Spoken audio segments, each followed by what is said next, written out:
Hey there, monkeys. Grab that cup of coffee, kick back, and relax. We'll get started with a SITREP in just a minute.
Take myself off of mute. Welcome, folks. This is going to be your SITREP. It is 11 a.m. Central Time, coming to you live from the great state of Texas in the Monkey Lounge. And so without further ado, let's hop over here to our Sky Glass. If you would, hit that like, subscribe, and bell for notification. It helps us out tremendously, and we do certainly appreciate it. So we've got a lot to cover today. We're going to get into the next 30-day outlook, the big impacts. We're going to keep it just on one hand, not going too deep on it, but we're going to talk about the things that have a significant opportunity to really upset the apple cart here in the United States. And we'll talk about BRICS. We'll talk about all of this bankruptcy stuff going on in China. And then, of course, we're going to also talk about the hurricane season, because it is actually starting to pick up pretty rapidly. So without further ado, let's jump over here to our board. And just so you can see, we have got, let's see, 213 currently up, 47 Text 2s, and 25 T38s, aka lawn darts, that we have taken out of the equation for you just to clean that up a little bit. But it's, starting off to be a good Friday. It looks like it's going to be pretty active and busy. Didn't realize this, but Flashbang is going to be headed westbound out here to Reno, Nevada, and that's probably why we have the extra E3s in that area, or it could be a red flag out here too. I haven't looked at the red flag board in a while to see what we had going on out in that general region near Nellis, but that could also support.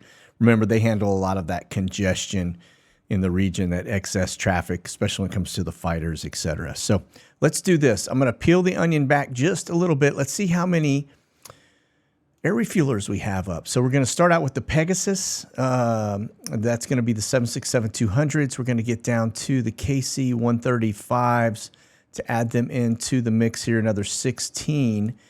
And let me see if I got any DC-10s that are up. Those are also refuelers, but they've kind of, don't use them as often. They're pretty slow or low numbers, so to speak. So, okay. So that's where we are right now. 26 air refuelers. Remember, we had 45 last time we got together, which is a good indicator that we have a lot of fighters up. All right. Now, if we continue to see elevated numbers of air refuelers over the United States, that would be a good indicator that we're kind of in an up tempo with respect to the current environment. All right. So whether it's Russia or China, whatever we may be, causing this, that would be why you would have, these extra aircraft that would be up in terms of fighters. Okay. Now, it looks like we've got a big concentration over the center of the United States, as always. Also notice that we have what looks to be some stuff headed down to the border, which is another thing that we've been watching for a while. Northeast, you would expect. All right. And then out over the water here, that's going to be Backy 52 off the coast of Virginia Beach. Let's go just take a gander at Europe and see if we got anything up. And yeah, we don't. So that is yet another indicator at the tempo that we are experiencing now. Typically, we used to see the air refuelers up on a pretty regular basis. Every time we looked over here, somebody would be out flying around doing some kind of air refueling. The fact that we're not seeing them anymore tells you that things are definitely getting a little more serious. All right. Okay. Now I'm going to back these out. And then what we'll do is we'll bounce over to our watch list to kick this off. You're going to see, again, off the southern coast of California, down south near Baja, those are going to be intelligence balloons. Looks like just some regular Texas DOT around Del Rio in the valley area there. And then let's see, a handful of E3 Sentries that are up and airborne. Again, another, that's Habal 653, I think it is. Intel balloon, and then that's Forge 76, just going to be one of the little G Gulfstreams headed westbound. And then we kind of get a little deeper in. I've got that one. That's going to be one of the NOAA birds or the NASA flights. We'll look closer at the weather stuff here in a little bit as well. Can't go without doing that now, can we? A lot of P8s up today. And then we've got that one. We haven't seen that bird in a while. Let me see if I can get him back on our screen. I have to move some things around to get him. There we go. 163 PA. You may remember that. Notice it's that really gray looking stealthy Gulfstream. That's used by our agency boys, all right? And they tend to go dark on us. And then that's going to be one of the Canadian spec op community guys, I think, that Dash 8 that's up there. Or, you know, their government bird, so to speak. R135 doing some stuff over England, which is pretty rare. Don't see them doing their own checks domestically too often. It looks like a BE-20 that is rolling through U.S. military. A P-8 to the northern side. A couple more drones. Those are all drones, the last ones we were looking at there. And then we get over to here, more drones. Man, the amount of drones the governments are using these days is insane. And that's going to be one of your Ruskies, RSD 744. Little Q4 that's currently airborne. That's out over the Black Sea area. And then we go down a little further and notice you have another one, drone, of course, out over the Mediterranean. All right, let's talk Intel aircraft. This is just going to be the latest moves. Last 3 days, notice we had a concentration in Southern California looked to have been leaving town, headed both north and east. Then we get over here to Europe and just notice that we have some that look to be, let's see, around the normal area, right? Kaliningrad, looking into Belarus, and then Moldova. Moldova is a big area for the Ruskies, along with Crimea, where they tend to have a little bit of a stronghold there, okay? And then look at Israel closer and just see that they are really, really, really flying right up against that Jordanian border and to the northern border. All right. Now, to the survey flights, as always, we've got about 205. So it went a little light, then it's picking back up again. We're not near survey season yet, so I would imagine they've still got that work to do, and this looks to be just a continuation. My guess is, like always, I think they're mapping battlefields. That looks like a river, like they're following some type of a river system there. And then you can see Colorado getting a second look. They do this because sometimes they need to just polish the data, all right? They're like, I'm not getting a good look on this, or it's not clear. Let's go back and get a better look, right? Again, LiDAR imaging, not high altitude. These are little Cessnas and that kind of aircraft. It's small, non-military type application.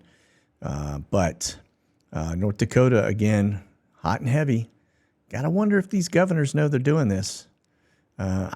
You would want to trust Naomi. I think she seems to be a pretty good governor for the people, but you just never can tell. And then over Oahu, right? We've seen that a couple times. We get up here to Alaska and then to the western flank or southwestern flank of Anchorage, it looks like. And then we go down to Australia. Actually, we'll go to Europe first. Notice to the northeastern side of our military base there in Poznan, and then up in Sweden. And then, of course, notice to a lot more traffic going on. I don't know what's in Belgium or Netherlands that we have so much activity there.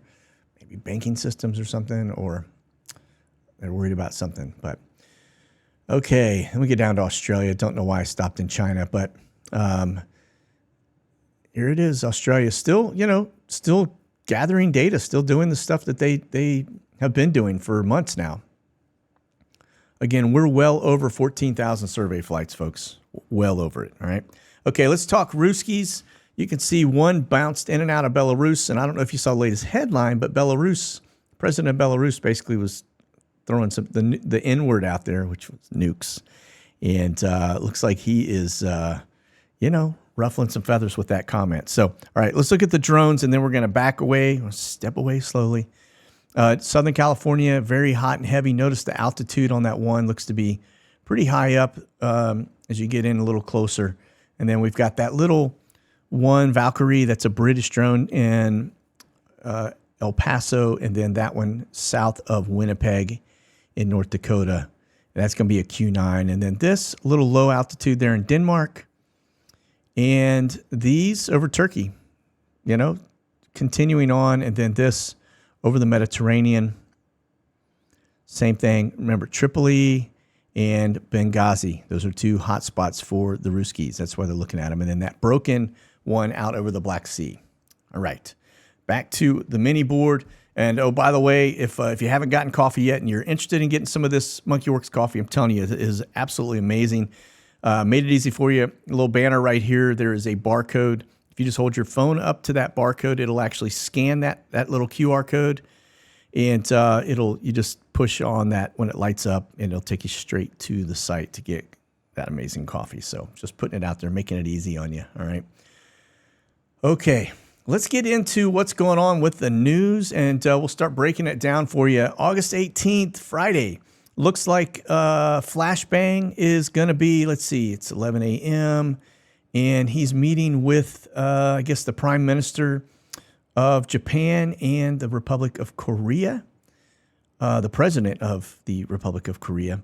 And then it's interesting they don't call it South or North. That is kind of, I don't know why. Don't break it down. I mean, I guess we can just assume that it's not North Korea, right? But anyway, it looks like he rolls out this evening about 6 p.m. and is headed to Reno, Nevada, and then comes back, I guess, or actually arrives around 10:30 p.m. And I don't see anything about them leaving, so if they are, maybe it's the next day, next schedule. But we'll look at the TFRs and all of that good stuff here in a minute when we get over to the weather side of the house. But in the meantime, let's get into what's going on about the old good Bidenomics, should we say, and nothing good about it. But this is an interesting data point for all of you on this fantastic Friday. The Fed warns consumers will deplete excess savings by the end of Q3. That is a very big leading indicator that we are about to go into a very bad period of time here for the United States. All right.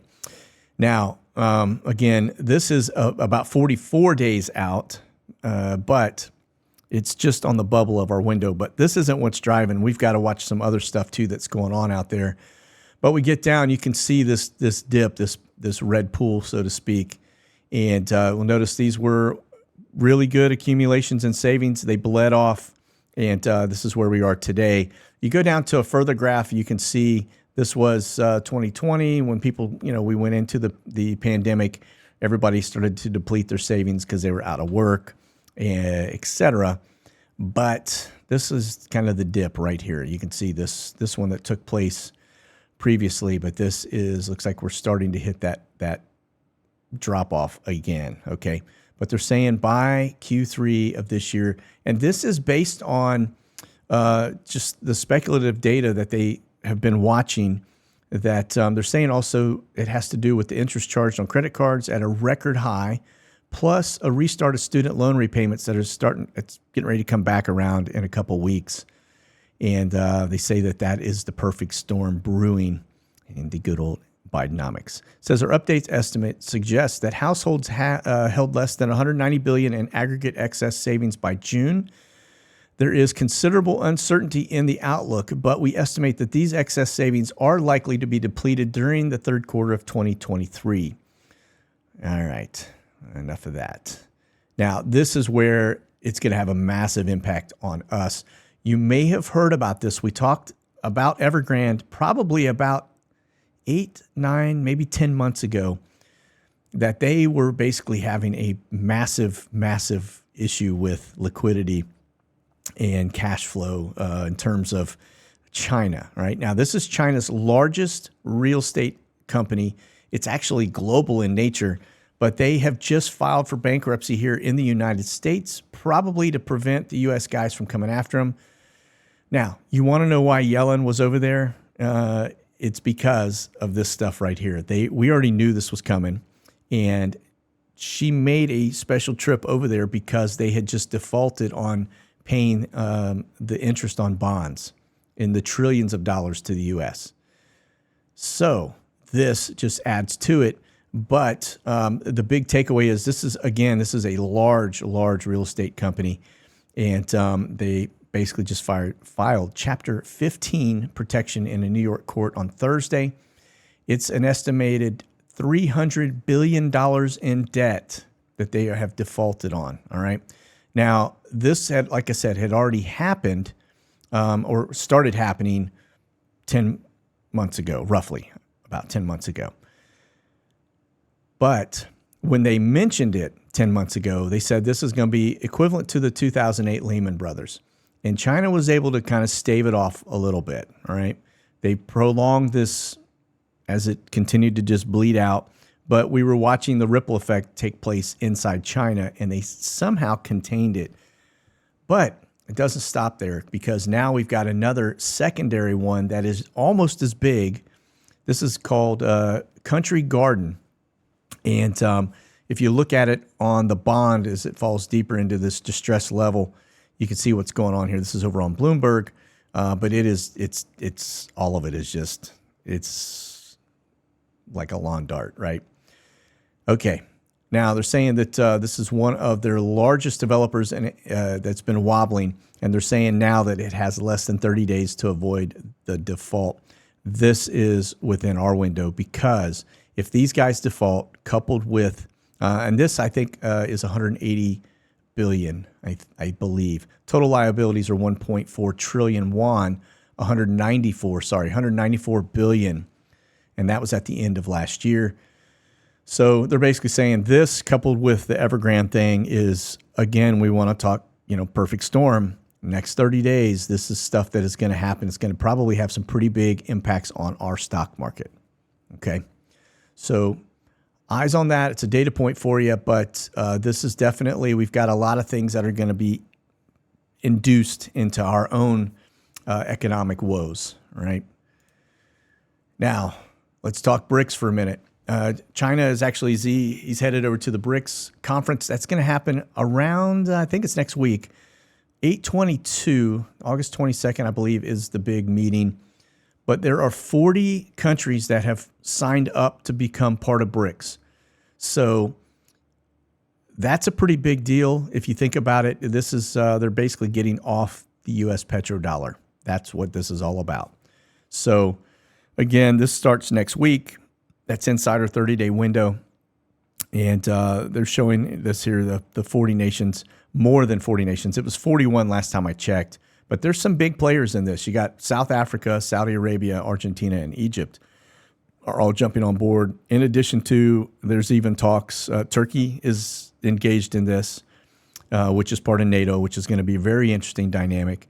And then, of course, you also have France, who has basically ponied up and said they're interested in hearing what this is all about, who is also a NATO country. So you've got two NATO countries that are already starting to kind of put their feelers out to see if this is something they would be interested in. So keep close eyes on this one. Again, 30 days, within 30 days, this is an impact to the United States. Okay, another impact here, peak hurricane season. Now we're going to get into the NOAA aspect. We've been tracking the flights, been seeing some shenanigans happening where they were spraying pink mist into the clouds and low altitude stuff. And we're going to continue to track them and see what they're up to. But this here, they're saying now this is predicting as to be an above normal hurricane season. Now, the interesting thing is they've revised this several times, but we are now at that peak. It's between now and next week is actually where we start to hit that super big climb, a lot of activity going on around in the tropics. So let's do this. I'm going to bounce over here to the weather side. Then we're going to come back. We're going to look at the weather mods in NOAA. But just so you can see this, okay, we talked TFRs. This is Flashbang headed here. Remember, he's out here at Camp David. But let's look at this aspect of it. We've got this one that just passed Hawaii.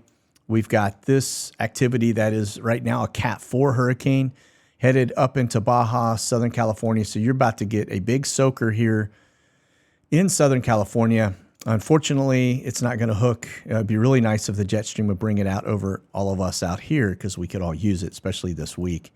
But you can see more activity going on behind it. We've got a new watch box area right here in the Gulf of Mexico. If we get any activity in here, more than likely that is going to strengthen because of the water temps that are within the Gulf of Mexico. Super hot. It just adds fuel to any of these storms as they get in here. And that has an impact on us because this coastline right here has a great deal of oil refineries. If they go offline, it has almost an immediate impact on fuel supply and cost, okay? Then you can see out here into the Atlantic, and you can see just 3 different systems already starting to churn across, coming off the coast of Africa. And then we'll watch here as it looks like another wave coming off behind that. So, yeah, we're getting ready to just start getting the whammy. Now, let's talk NOAA for a minute. I want you to focus on this general area right here when we get into the NOAA and the weather modification stuff, okay? So check this out. This is going to be NOAA last 3 days. And just notice the activity is north of New Jersey, south of Massachusetts, super, super active and busy. That's not over the water. And then notice this high altitude one that kind of flies from one spot to another. And then one from Houston. I'm looking out here. There is a U2 that was doing some stuff over the Los Angeles area. And then I don't see anything in Hawaii. But that's going to be the NOAA flights, last 3 days. And then this is WeatherMod LLC and the seeding operations. So we got some stuff going on down in Texas, Florida once again, which is also actually getting pretty active. And then let's go up to this aspect and take a look at North Dakota. Again, that's weather mod going on. Is Governor Naomi know all about this stuff going up in the Dakota area? Don't know, but, you know, eyes on them. And then this is Saudi Arabia. Look at this. Yeah, they are very busy. Every time we show them, they've been very active over the last 3 days. Now, I'm going to go back to the NOAA thing for a minute because I want to show you this 30-day roll-up. Let me hide this main one here, and then we're going to show this because I just want to show you the main concentration over Florida last 30 days, and then you look at just the amount of yuckness that has been going on with rain and everything over Florida, and just look at that. Very, very busy over Florida. All right. Coincidence? Probably not. Okay. Walk away from that. And let's get back into the new stuff. Now, this is going to be your NOTAMs. Just notice these yellow blotches or blobs you see.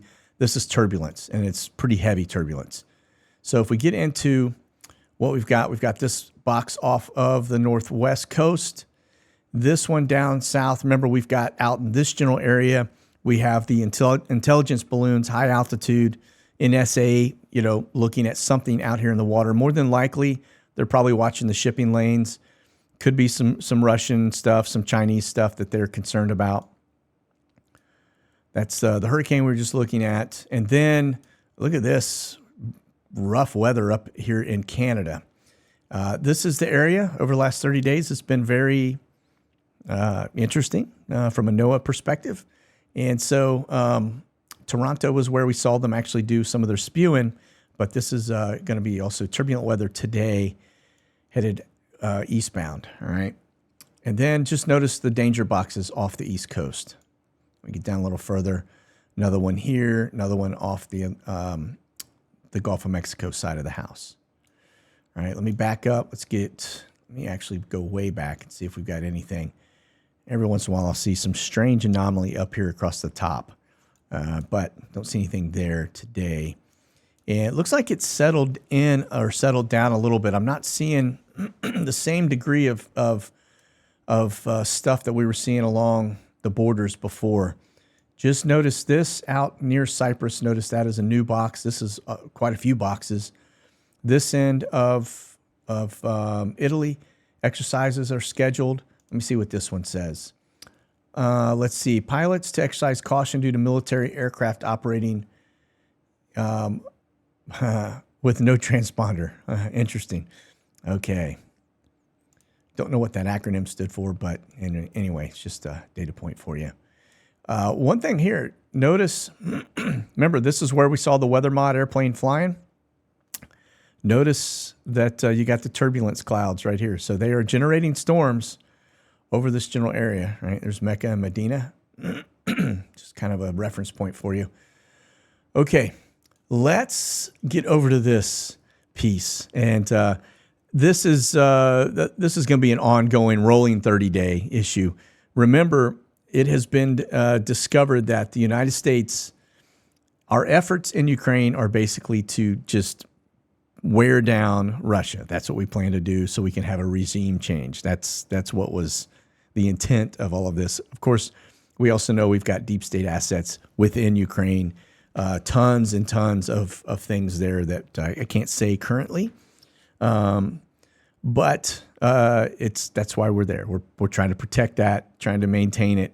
And anyway, this I think is a very interesting data point for you today. Ukraine taking heavy casualties 10 weeks into the counteroffensive. Now, we expected that. We know it. It's a 9-to-1 ratio. For every 9, or actually for every 1 Russian that has been killed soldier-wise, 9 Ukrainians are killed. So their numbers right now, I think, are well beyond 2 million in terms of how many casualties or how many people have died in this effort so far. But the thing that got me was this piece right here that I've highlighted. All right. One of the men, a former U.S. soldier from Texas who goes by the call sign Tango, said his unit of dozens of men took 85% casualties and that 2 of their comrades were killed when the team was ambushed whilst advancing into Russia-occupied territory. 40% of the unit was so badly injured, they were rendered combat ineffective. Okay, now, if you stop to think about what that has just told us, that's a former U.S. soldier operating in Ukraine, fighting with the Ukrainians. So that's boots on the ground, folks, and that's probably a contractor that has been hired. He's not over there, more than likely not over there. Out of the goodness of his heart. He's being paid a premium to help guide these Ukrainians because they can't find their butt cracks with both hands, right? So, this is, let that sink in, right? That's just, so yeah, there you go. It's been admitted right there that we've got boots on the ground in the general area. And so... And then the other U.S. Army veteran who goes by the call sign Goldfish said it was immediately apparent that they were up against very organized resistance. Yeah. So there you have it. We've got call mercenaries, whatever you want to call them, U.S. contractors. We've got guys that we are paying to go in and help the Ukrainians against the Russians, and they're getting their clocks cleaned. All right. Sold out, man. Okay, here we go. Over on the war zone, U.S. now promising to fast-track F-16 fighters for Ukraine. This report says that the U.S. will quickly approve F-16 transfers to Ukraine come amid concerns about delays in training pilots to fly them. So, yeah, they brought them here, by the way, to the U.S. to train them. They're training them in other locations within Europe and in UK. But, it's just, it's not good. These things are going to get shot out of the sky because you don't have guys that know how to fly them properly. All right. So we'll just keep our eye on this one, ear to the ground. It's just a data point for you. But when we start to add F-16s to the region, it is only a matter of time. We continue to escalate in the region that Russia is eventually going to just say, I'm done. Remember, they have 1,000 more nukes. That's at last count. That was when we're all at the same table. 1,000 more nukes in the United States, and they are more advanced and more powerful than our nukes. So just keep poking the bear, and eventually he's gonna turn around and smoke us. And anyway, all I can say is you go open up the good word, and Ezekiel 38, Russia is still here. All right, so something we know goes awry with the United States. We're not even mentioned in the Bible. So, but they are, and so is Turkey and Iran. So.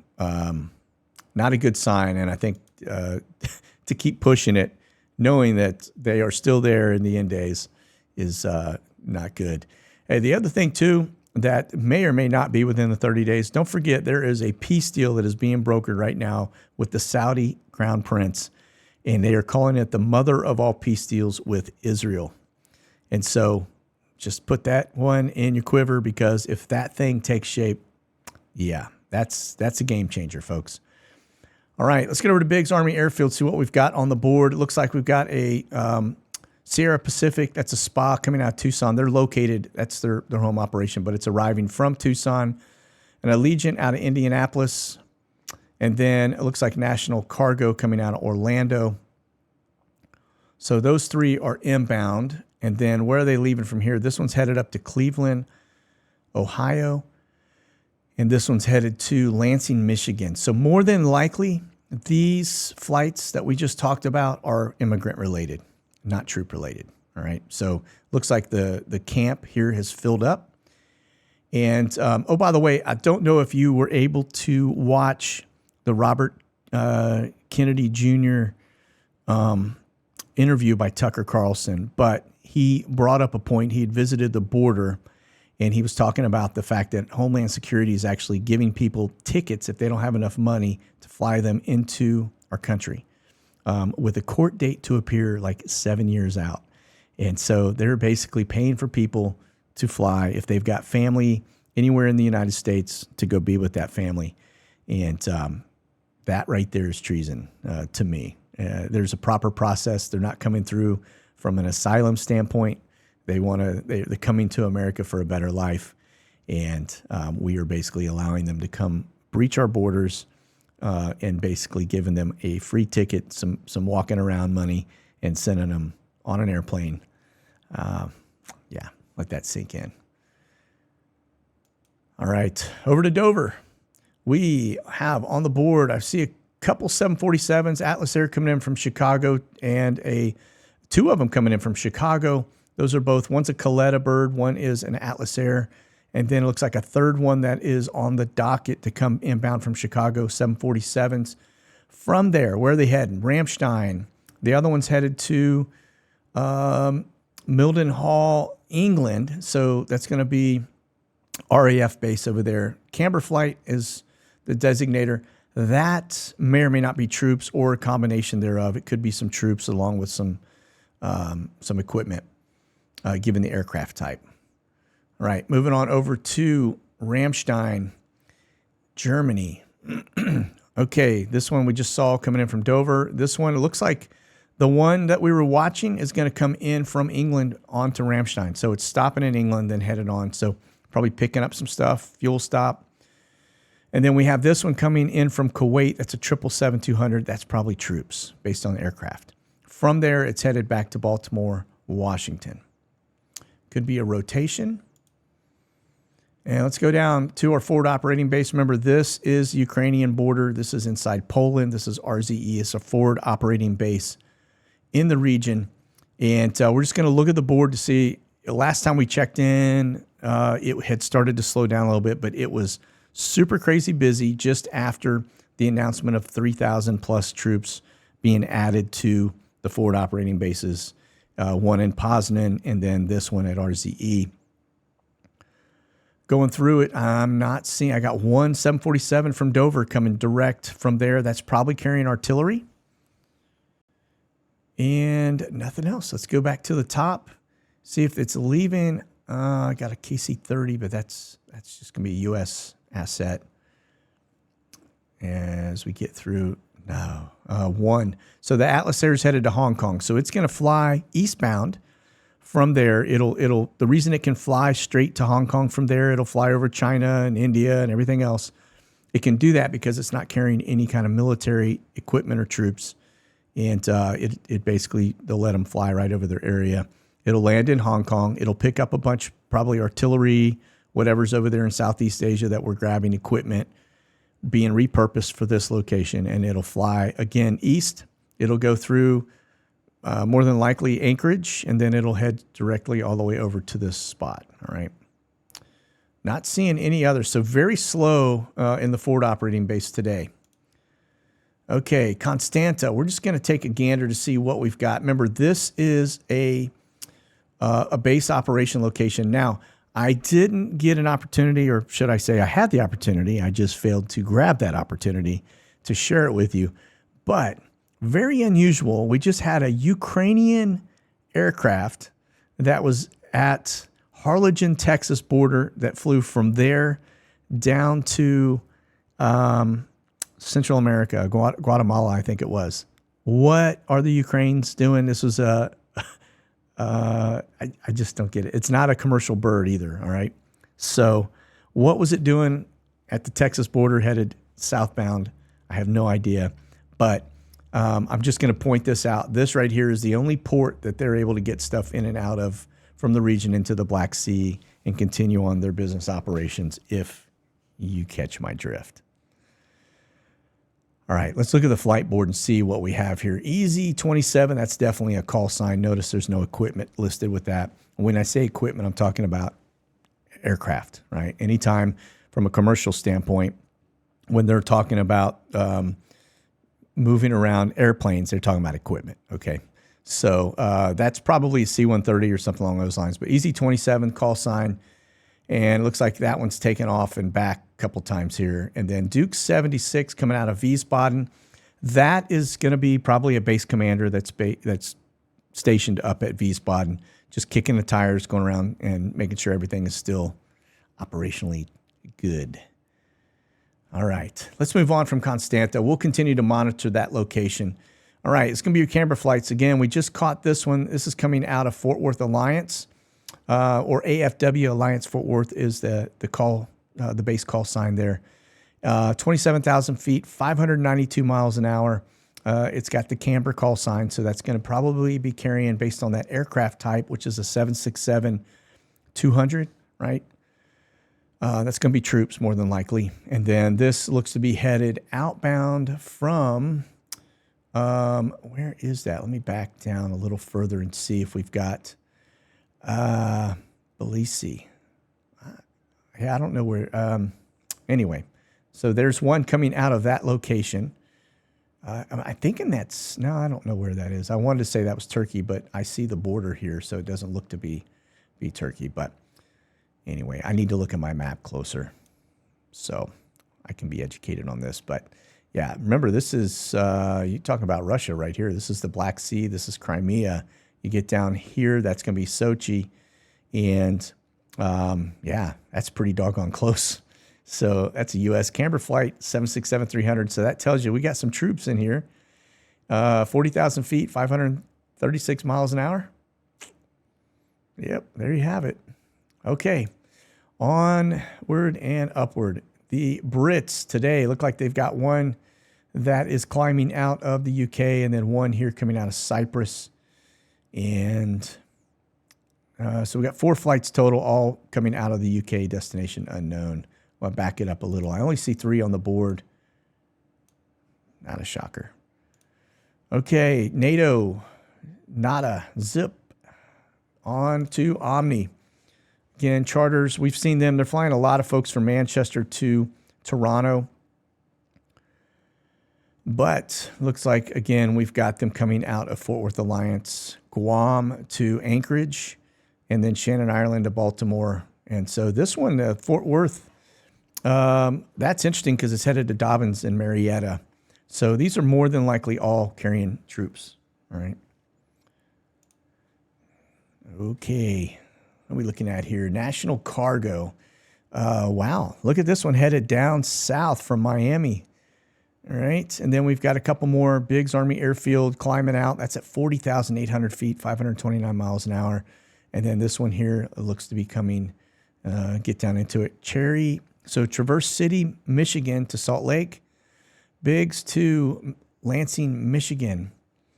Again, I think that's probably immigrants. The rest are 747s. Miami to Buenos Aires, Hong Kong to Anchorage, Anchorage to Hong Kong. All right, so some round robins there. And then last up, this is going to be Western Global. Again, remember, they're taking stuff. They come out of South Korea.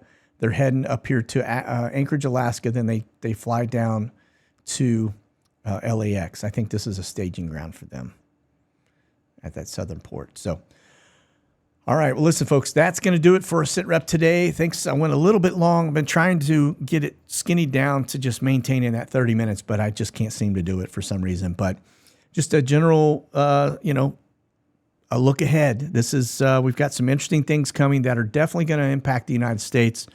The hurricane stuff, there's no telling. That's just rolling the die as to what's going to hit us, what's not. The China stuff is one we really need to pay close attention to because that could impact our stock market big time, which is, we've been watching it over the last couple of days. Yesterday was a pretty bad day on the stock market. And then BRICS. I mean, that you're talking about 41 countries plus that are getting on board with this anti-petrodollar plan, right? They're going to basically get off the U.S. petrodollar for oil trade and for their economies because, one, they were probably seeing that our economy is starting to weaken and they don't want to hang on, and they're going to basically make their move now. So, all right, well, listen, that's it. You guys keep that powder dry and stay frosty. We'll talk soon. God bless. Monkey out.